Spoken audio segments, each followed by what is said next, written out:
Tout d'abord, les SCPI sont une classe d'actifs qui ont un énorme avantage, c'est qu'on peut facilement les analyser en profondeur.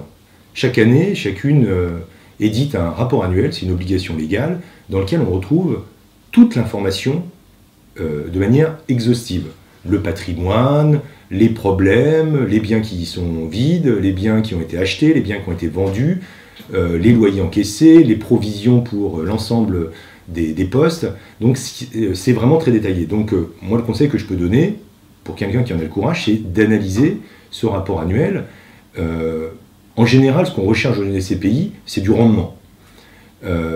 Encore faut-il que ce rendement soit pérenne. Sans rentrer dans les détails techniques, une SCPI, ça encaisse des loyers, ça a des charges, des frais, des taxes foncières à payer, des provisions pour un certain nombre de choses, et puis, au final, ça donne un résultat net, un bénéfice. Sauf que les SCPI ne distribuent pas forcément ce bénéfice.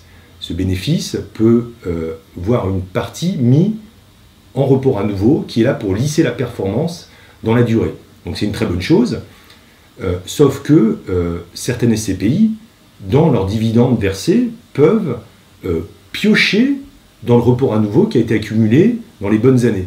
Donc il me paraît important de vérifier, au-delà du rendement immédiat, d'où vient ce rendement. Est-ce que c'est en piochant dans le trésor de guerre, ou est-ce que c'est une rentabilité naturelle qui est faite par les SCPI? En résumé, le rendement, certes, mais regardez aussi la constitution de ce rendement.